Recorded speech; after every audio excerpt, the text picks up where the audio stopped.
everyone, and welcome to another episode of the Grad Connect, where we're using our insights to help career professionals along their way. Today, I am joined by the one and only Chef Gabriel McNeil, and he is here to talk about his experience becoming a chef and all the good things about cooking. And anyone who has aspirations, you're going to want to tune in. So, I would like to welcome Chef Gabriel McNeil. Hey. Yes. Chef Gabriel, we go way, way back. He helped so many people around Detroit.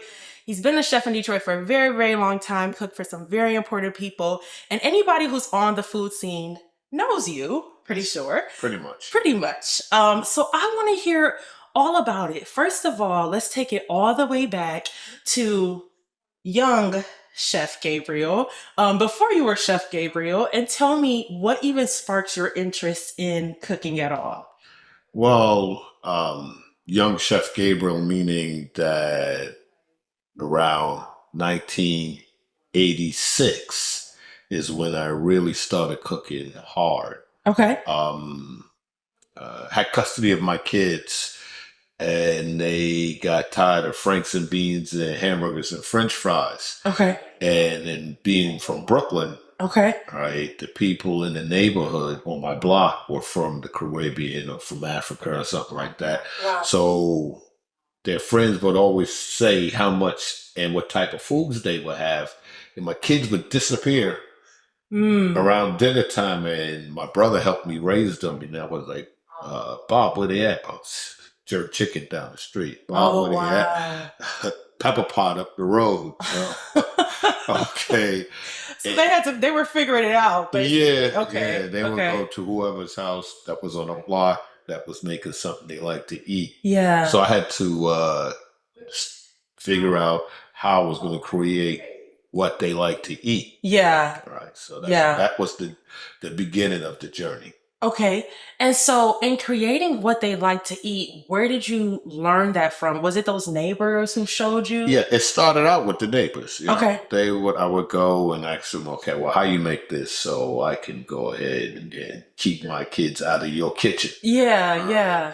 And they would show me. Okay. Yeah. So I get the feel that Brooklyn is that kind of place where neighbors are friendly enough to do that. Because I don't even know if that's a thing. Really. Well, back then it was. Yeah. I can't say how it is today, but for the most part, most of my friends that I talk to, my best friends that are still there, it hasn't changed. Okay. That's good to know. That's good to know they still have that family feel. Yeah. So now, where did you go to school? So I went to school in New York. Yes. Right. So as far as I went to I went to junior high school, which it was called Lefferts JHS 61. Okay. And now it's called Gladstone Natwell because the principal that was my principal passed, and they named the school after him. Okay. Right. So and then after that, I went to Erasmus Hall High School, which is a performing arts high school. Yeah. Right. So, for example, I went to school with Will Dowling and D Train and Hanson and Davis. These are the people that because it's a performing arts school and music and art and photography and all that is part of the curriculum there. So I can play the piano, come in. Another skill I didn't know about. So really a multi-hyphenate. Yeah. Okay. So, but in New York, you have to multitask. Yeah, you do a lot of things. So then let me ask you this. Now, you said you went to LIU, yes, which is Long Island University, yes, correct? And so what did you study there? And did you have another career plan before you got into cooking? So I did have another type of career plan. Okay. The irony of everything is that when I left Erasmus, I was into entertainment. Oh wow. Okay. So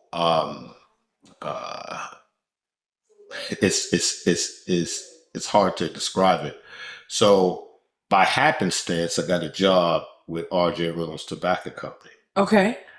All right. So that's actually who paid for LIU. Okay. All right. So, and if you're familiar with R.J. Reynolds Tobacco Company, they are their cigarette company. Mm-hmm. So my job was that I was the merchandiser. So my district was Brooklyn and Staten Island. Okay. So every store in Brooklyn and Staten Island that sold cigarettes, I would go into. Oh, okay. So because I would put up the literature, the equipment, the cigarette racks, or the overhead thing that you see when people come in the store and they say, "I want a pack of cigarettes," and the guy reach up Yeah. and hand them. So You were putting those those was in. first coming out. I was a part of that streamline. And Oh. then back then they gave away samples, all kind Okay. of stuff that they don't allow now Right. in this time. Because smoking is bad. Because smoking is bad. All right. Could tell us that back then Now we know. with a room full of people. Yeah, Right? yeah. So, but nevertheless, but at the same time, Mm-hmm. me and my best friend had the largest black-owned modeling agency in Brooklyn. Oh, So it's wow. called Melissa Incorporated. Like So modeling, like actual models. actual models. Oh, okay. So all of this was forming my history, Yeah.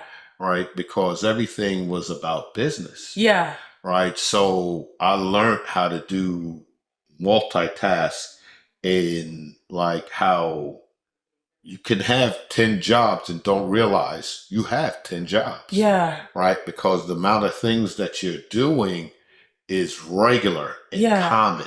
Okay. So most people in Brooklyn multitask. They do a lot of different things. So Gotcha. even though I went to school and got my MBA, Mm-hmm. all right, I ended up a chef. Yeah. All right. So, but in the midst of that, I was multitasking.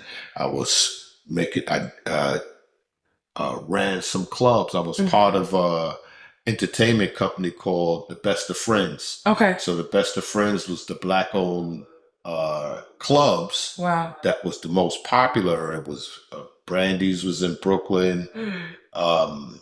Trixie's was in Queens, Okay. Bogart's was in the Bronx, and then you had Justine's in Leviticus that was in Manhattan.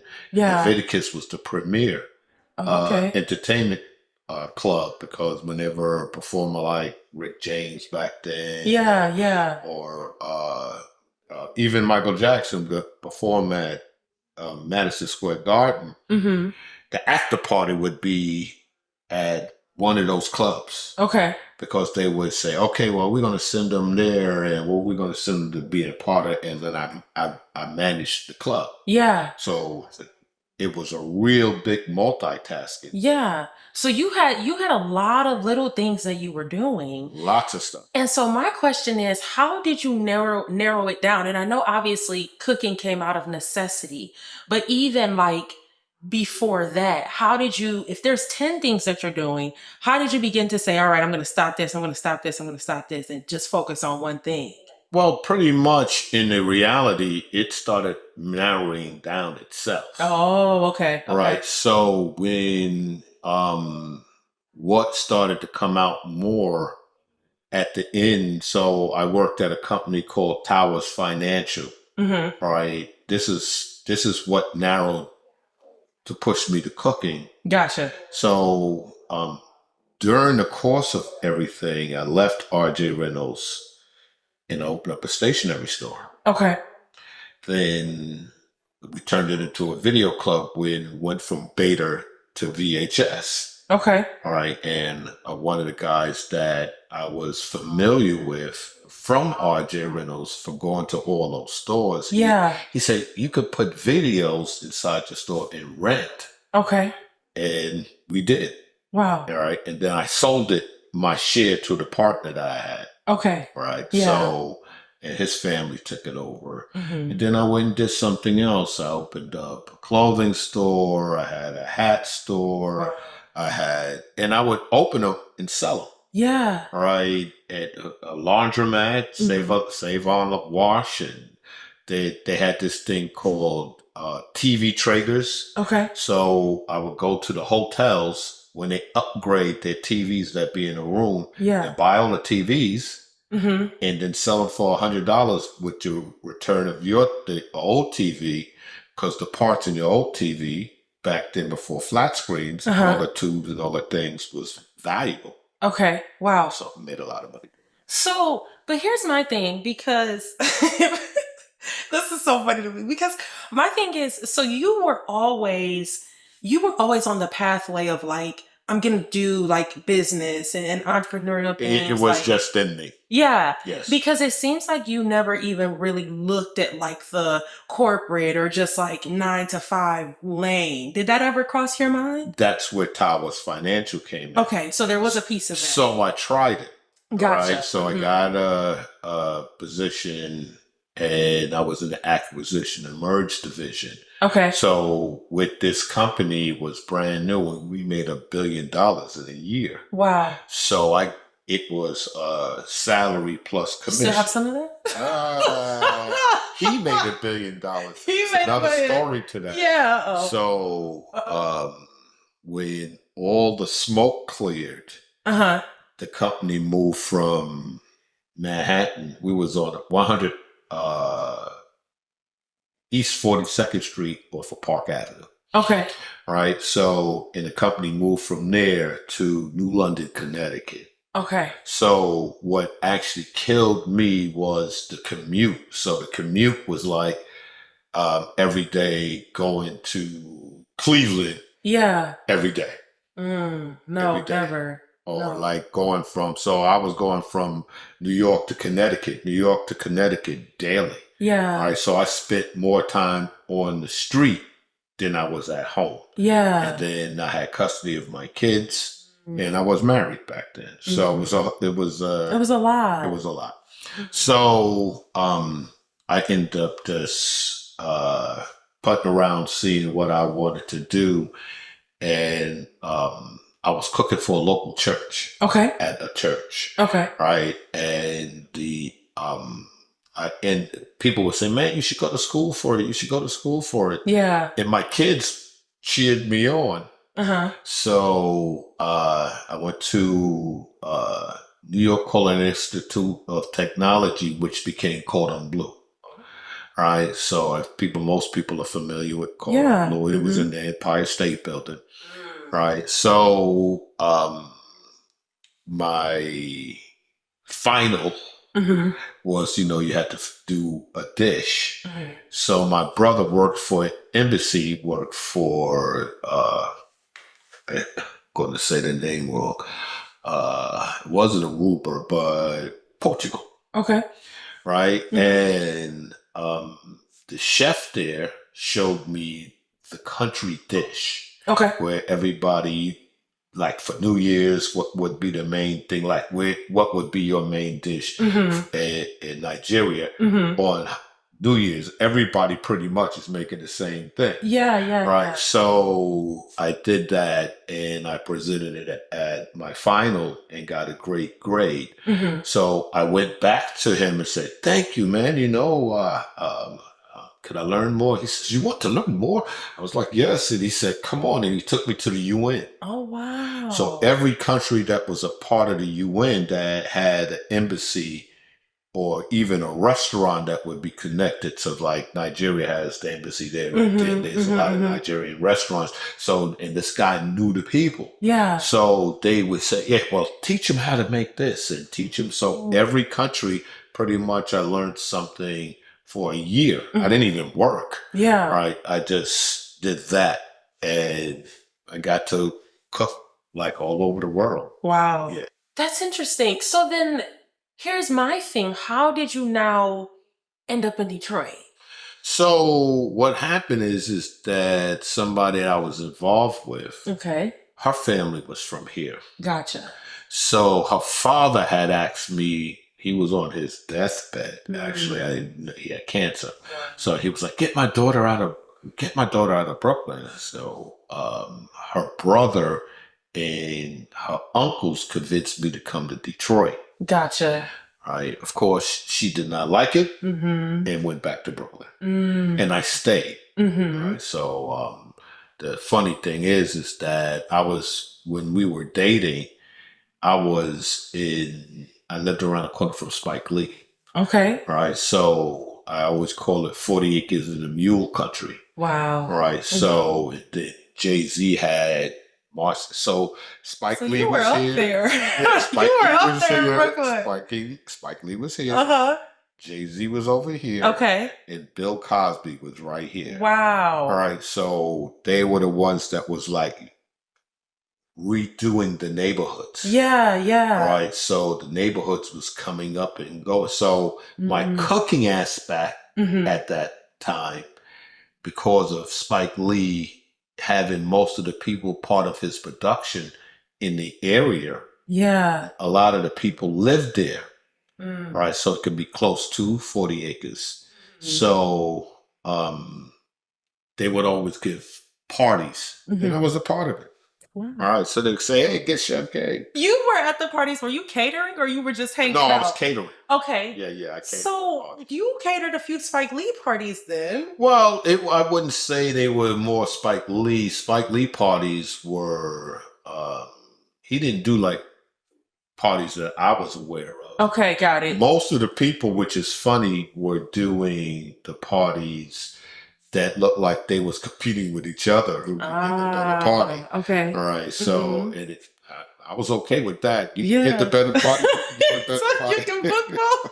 So, all That's right, smart. yeah. So Wow. I would try to bring my talent Uh-huh. to making their arrangement look like it was better than the last. Yeah. So, but they would pay for it, and the best thing was, you know how when you go to those restaurants and there's no price, Mm-hmm. all right, you just know you can afford it. You just, yeah. I didn't have a price. They say market price. Okay. I did.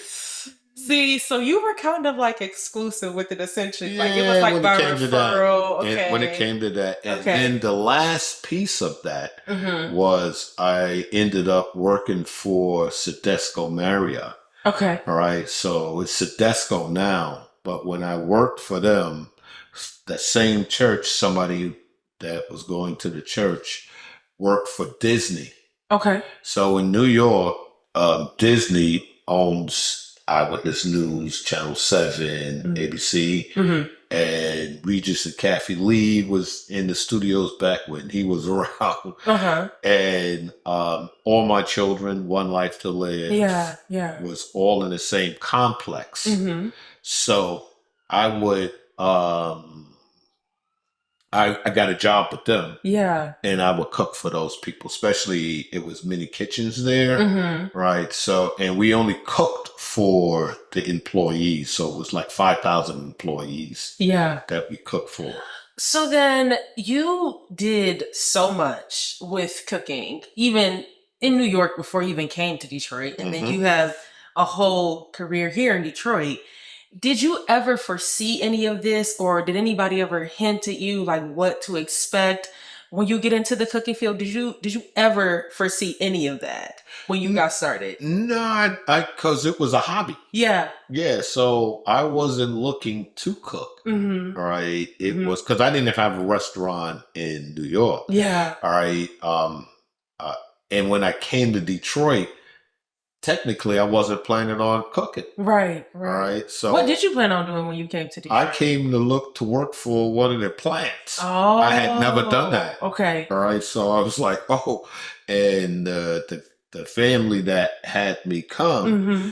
had promised me this Chrysler job. Oh, okay. I'm still waiting. Okay. Chrysler.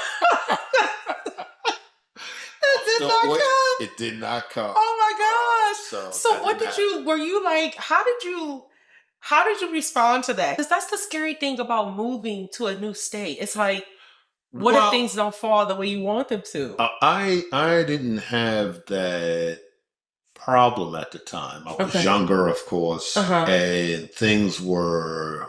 I was moving the way I was God led, I guess, Mm. more or less. I didn't see.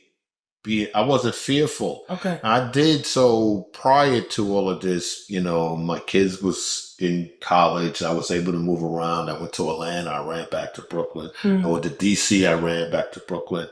And I always thought I was going to be a Brooklynite till I died because I didn't like the other things. But when I came to Detroit, one of the major factors is that I got saved. Mm. Right. Okay. Wow. So I went to Pastor Winans, and And when she left, and I went to her, I said, she left me here, man. And he said, he sat back and looked and said, it wasn't her job to be here with you. It was her job to get you here so you could get saved. Wow. Of course, I always goof with this. And I said, what you mean I'm not saved? You want to step outside. All right. So you know how much saved I was. Right. I was, but I needed more training, more understanding on who God was and who God is, and to become one with the Word. Okay. So, and focus on the Word, because the Word is all what I'm about right now. Mm-hmm.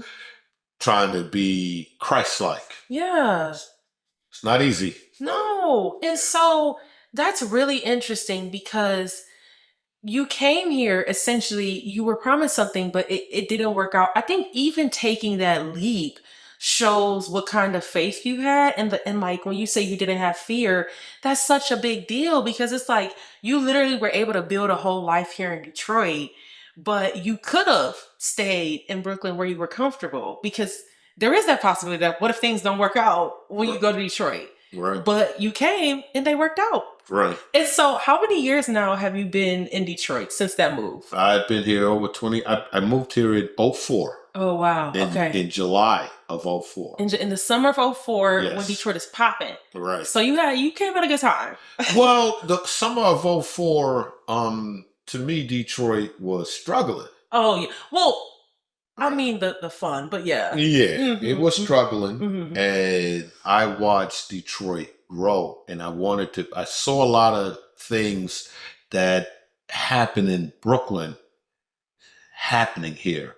Because most of the stuff, even in Royal, right, most of the stuff that was going on that had been happening like in the late 80s to early 90s is just now appearing here. So it's been very interesting that this is going on like that. And I wanted to be a part of it. So, for example, a part of the growth. Yeah. So even where I live, right, I'm in the Jefferson Chalmers area. Right in the back of my house is one of the art alleys that Detroit is building all over the city. Each neighborhood has this art alley in one of the alleys in the area. Yeah. The one for the area of the Jefferson Chalmers on between Cordy, Scribb, Phillip, and Manistee runs directly in my backyard. So the creation of how artistic Detroit is becoming, I see it. Yeah. Obviously, yes, food capital, but the food business is really, really difficult. I think a lot of people, well, at least I would think that, and you may have a different opinion. Well, it really doesn't. It is, and it's not. It's just depending on your brand and how hard you push it. See, and that's what I want to know from you with all of your experience. What do you think it takes to be successful in the food business as a food entrepreneur? So you got to constantly push your brand. I can tell you, I've gave away more. I had a restaurant called the Wi-Fi Cyber Cafe on East Jefferson by where I live. Yeah. And I clearly gave more food away than I sold. Now, I sold a lot of food. Right? I made money. Yeah. But in turn, if I had got paid for all the food that I gave away, I'd still be there. Yeah. All right. So it was incredible, but it helped push my brand. Right. So, and then the other thing is that you really have to do a lot of free stuff, and you can't think in your mind that when you do charity work and you take out of your pocket to make it happen, that it's going to hurt you. Actually will help you in the long run, because, well, it did for me. So when I would go out and I would do, I bring my equipment out, and Kwame would say, had the Dad's Day out on Belle Isle. Or Mayor's Time. And Mayor's Time. Remember Mayor's Time. Yes, that was right. Good. So I would go and do those events. Okay. and I didn't ask for no money. Right, right, All right. right, I just did the event. Mm-hmm. Brenda Jones Mm. was council Council president. president. Yeah. Linda Wesley Mm-hmm. was her person, and Ray Solomon Sr. Right. Okay. So I did a lot of work with them and gave away. And here you go. You need me, I'll do it. You need Yeah. me, I'll do it. They started paying me after the Yeah, fact. after All right. But it took a minute for that to for it to happen. kick in. So it seems like it's like a mix of consistency, diligence, like grit that gets you to be sustainable So in this business. that also comes with the programs too. Yeah. So the program, so my person, Regina Campbell, I got it to Tech Town. Mm-hmm. So before it was the boot camp, it was called SWAT City program. Mm-hmm. Right. So, and Regina Campbell, which became the director after the fact, was the person that was counseling me to make sure that I knew exactly how to do my books, Mm-hmm. how to make sure I have my receipts, make Yeah. sure I take my inventories and everything Mm-hmm. to keep my business, to know where my business is at. Yeah. Right. So, and with the help of that, actually helped me understand more in that business aspect, despite me having an MBA. Yeah. Yeah. All right. Yeah, yeah. So you needed that like I hands-on needed that hands-on support. Okay. Right. And helped me with the direction, because prior to me getting to her, I already had a restaurant. Yeah. Yeah. You Yeah. know, so it wasn't like I don't know how to open a business, how you keep the business open. Mm-hmm. What do you do to keep the business open? What is the marketing plan? Yeah. Because that's what the business plan is all about. Mm-hmm. So having that is unique. So it's not just, I have this talent, I have this desire. You really have to go piece by piece. Again, that diligence and like map it out from start to finish to where you want to be, where you want to end up. And so if you have that desire, I always say that when the spirit comes on you to do that, follow it. There's going to be a lot of different challenges because there's a lot of different spirits. Yeah. Right. So when the spirit that's leading you to go do something great, Mm-hmm. you keep forward on doing that great. Yeah. All right. So that's how I persevered. I mean, I just kept pushing. Yeah. It kept pushing, and then it went to, it was Prosperous and Hatch, and these people. I wanted to get in, and if I don't get in, I want to get in. And, Yeah. keep going after these people, and eventually it'll happen. Like Motor City Match. Mm-hmm. All right. Yeah. So. And so, but then this is my next question is, because when you say different spirits, I think like even when you're pursuing something like in an entrepreneurial route or whatever the big idea is, there's a lot of, there's distraction, but there's also doubts. There's competing interest. How do you navigate between all those things? Like, of course you want to stay focused, but then you have the pressure of, okay, if this doesn't work, then what am I going to do? So how do you stay the course when it's technically still like not certain? How do you stay the course on an uncertain path? Well, I guess that comes from you. Okay. All right. So sometimes the distraction is a good distraction. Yeah. Right. And you'll know that as you keep moving forward. Okay. Right. So if you start getting doubts and you go at a slow pace, I always tell people to do something different. All right. And then once you do something different, maybe that will help you see if that was the right course. Because if you take a pause in the food service. Yeah. Right. So you've been catering, it's been working out okay. And then you hit a slow period, and then that's when the doubts start coming in. Yeah. All right. Oh, well, maybe I should have done this. Maybe I shouldn't have done this. But the research, how did you research? So like caterers haven't had the mindset that like there's going to be what slow periods it's going to be. Right. Pretty much. And then what you're targeting. Yeah. Right. So like you can have graduation, you have Detroit does this open house and the different type of picnics. What are you doing for the summer? Yeah. Then what are you doing for the fall? Fall has a lot of Thursday night parties and venues and stuff like that. So if there's a banquet hall, are you going to host that yourself? Yeah. Where you could try to get it come in and serve self plates. So you got to stay dedicated to the main goal, but you can vary the methods. Vary the methods. Okay, and got you it. got the holidays where you got Thanksgiving, Christmas, and New Year's.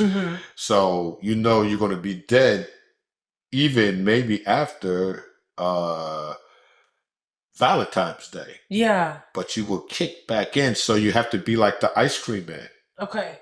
All right. The ice cream man is done. Yeah. With the snow hit the floor. Yeah. Right? Unless he's on his truck. Right. With hot food. Okay, got it. So you gotta, okay, I see, I hear it. So you have to navigate. You gotta be able to diversify. You gotta diversify. Ah, that makes sense. Okay. So as an entrepreneur, you still gotta put yourself on the books. Yeah. You wanna pay yourself, right? You don't want to think, oh, I'm my own entrepreneur, so I'm gonna be rich. Yeah. Right. So no, you want to bring yourself into a salary because the company needs to make money. To keep going, yeah. To keep going. So you put yourself on a salary. So you might be making 30 grand. Yeah. All right. So prayerfully you get a contract for 100.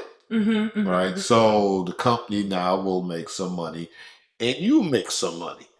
Obviously, you got into this business. You've been doing this for a while, and with any business, there's ups and downs. So, in those downs, you know, or in those times where things are uncertain, do you ever have a thought like, "Man, I wish I would have stayed, you know, in a corporate role. I wish I would have kept on that pathway instead of like." Sometimes. Okay. Sometimes it crossed my mind that what I wish I could have done. And, you know, I'm married now. Yes, I know. So I was and I was telling my wife, I was like, you know, when I was in New York, I had a lot of opportunities to work with a lot of celebrities. Yeah. Right. And I often wonder if I had have done that, or there were opportunities that were here that I let other people talk me out of, right? That say, oh, this is not a good idea, but I felt it was strong. It was a good idea to me. Yeah. So you will get that where you think, oh, I wish I'd have done this, or I wish I'd have done that. But if you think about doing it, then try to do it, right? Because it's a part of your thought process of your business plan. That's how you create and go bigger. Yeah. Right. The only way you can go bigger is whatever you think about next. Yeah. Right. And then you can't be scared. The fear is what's killed a lot of people's business. Can't be scared. Yeah. You might be broke, but you can't be scared. All right. You can't be broke and scared. You got to pick one. Well, you're going to be both. You're going to be broke sometimes. All right. You're going to be both depending on your brand. But you don't stay there. Right. You don't stay there. Yeah. All right. Because eventually, if you, for your product. Yes. You have to have faith in yourself for your product. It's your product. Yeah. Right. So how much do you think that person, you know, it's like somebody said that they were selling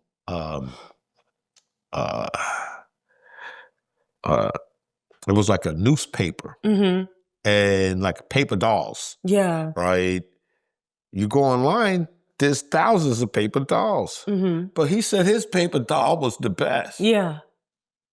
But there's thousands of paper dolls. Amazon got everything. Yeah, yeah. Right? But he wanted to sell paper dolls. Right?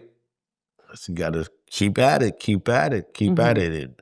And he'd go out to the events and it would get wet and mess up product. And, you know, all kind of things because it's paper. Yeah. Right? And then one day he went into an event and people just started buying the dolls. I heard about that. Oh, I heard about that. Mhm. And it happens that way. Yeah. But you have to push it. You got to push your spirit on these people. It's that they gotta like you. So how do they like you? Mhm. Is your spirit on how you present yourself, Yeah. right? So Bill Cosby said that my food is so good you could serve it on a garbage can lid. So what I do, I went and got a garbage can lid Wow. and I served the food, Wow. appetizers. And people don't know that was Oh eating on my a garbage gosh. Now can you lid. should have said that, shouldn't you? All right. It was brand new garbage can Yeah, I lid. get it. I get it. All I get right. it. Yeah. But nevertheless, because when we got there, I said, the garbage can lid, how we going to make it so people could see it's a garbage can? So it was brand new, was the metal ones. Yeah. Right. Mhm. So even though I laced the bottom with the mesh paper, so Mhm. when you put the food on top of it, I beat the cans up, the lids up to look like it was a beat up garbage can lid. Uh-huh. People didn't even care. Yeah, yeah, They just ate yeah. the food. Yeah. Right. So So it's about how you market and it's how brand you it brand, how and you your market yourself. dedication to You it. know who else does garbage can lids and people don't know? Hmm. Famous Dave's. Oh, okay. Famous Dave's comes out with their stuff and they set it on the top thing. And I never forget the first time I saw it was hilarious because I had already been doing that Mhm. myself. Mhm. Mhm. So, but nevertheless, I wasn't the first one Yeah, yeah, because yeah. they were doing it. Yeah. All right. So I know that, and I love Famous Dave's. The food Mhm. is good to me. Yeah. All right. That's my taste bud. All Hmm. right. So So, well, I guess in all of this, with all that you know now, what advice would you give yourself all those years ago when you first stepped into this industry? And what would you say to someone who's just getting started today and hoping to get to a point of cooking for notable people, having multiple businesses, and all of these things? What would you say? I would say stick to your program, Okay. who you feel you are. Mm. All right. So a lot of times a young lady, was speaking with a partner. Mhm. She had a thing called Project You Can. Okay. And then I had Red Tape Cutters. That's my consultant firm to help people for profit Okay. when I would do construction. If you asked me to come open a restaurant for you, Mhm. it would be under Red Tape Cutters. Gotcha. Right? Mhm. So how but when me and her partnered, I was feeling a little down Mhm. and I was like, oh, my stuff don't work. It's not working out. She says, what are you talking about? All your stuff is still working. All the restaurants you open are still open at the time. I partnered with Norma G's in a sense, and it's closed. But Mhm. everything else Still open. is still open. Yeah. Right? Still in business, still existing. They still using my floor plan. Mhm. Southern Friars is still using recipes that I supplied there. Mm. Right. Yeah. So stick to your program even in the days where it seems dark, where it It seems just lights seems out. dark. You just keep persevering. Or if if it's like anything else, if you try something different, Mhm. all right? Yeah. See, because you won't know if it works or not if you don't try it. You got to try it. Failure comes with all With companies, everything. with Yeah. everything. You're going to Yeah. always look like you failing, Mhm. but you're not because you're gaining more. Um, you're gaining More more experience. experience, Yeah. right? That has so you know what not to do, Mhm. right? Mhm. So and what to do. Yeah. Oh, this word, the grass is growing. We need to throw out more seed. All Mhm. right. Or the grass is not growing. So what are we doing? We got to till it over again. We ain't do it right. Yeah. All right. Yeah. So that's how it works. Mm. All right. And so now wrapping everything up with all that you've done, do you feel like you've come to a point, are you finding fulfillment in this work that you're doing and in all of the various projects that you've had within this industry? Has it led to fulfillment, satisfaction within your career? Yeah, I'm satisfied. Yeah. So I haven't been cooking as much as I used to. Mhm, I'm always mhm. helping people out. Yeah, which is All part right. of it. And so I'm moving, Mhm. all right, to South Carolina. Mhm. All right. we're going to go start our new life there. Yeah. All right. That's going to be our hub. Yeah. And then whatever we do, that's going to be Here. here. So I will say this, if you are going into a business, you make sure that you have somebody that's going to be your wingman, right? Because that is crucial. Yeah. Right? Because there has to be at least one person, because you can't do everything. You can't. All right? I tried. I learned that the hard way. I tried for you. It ain't gonna work. All right? More than one time. All right. I did. I had a restaurant called Destination Soul Food Carryout on school on was it West Chicago on the Southfield Freeway. And I cooked soul food, Jamaican food, and Nigerian food too, by myself. And then we had You Buy, We Fry. And I tried to do all of that by myself. It didn't well. No. It just wore me out. Yeah. So I was there at 5 in the morning and I left like 1 o'clock to start the journey all over again. Wow. Daily. All right. So that's not you can't do everything yourself. And that's not even dealing with the paperwork. Right. Getting your supplies in while you got customers at the window. Yeah. All right. It's not a good idea. Not a good. So a wing person, especially, and hopefully your mate, your husband, your wife, your fiance, whoever that you're in partner with, right? I would always, so my thing is I would say, what is it you like to do? And then maybe y'all could do something together, but it would definitely be something, or if you're best friend and you have the same dream, that's like the modeling agency. We had the same floor plan. We just went, and it was because somebody got to be the front person.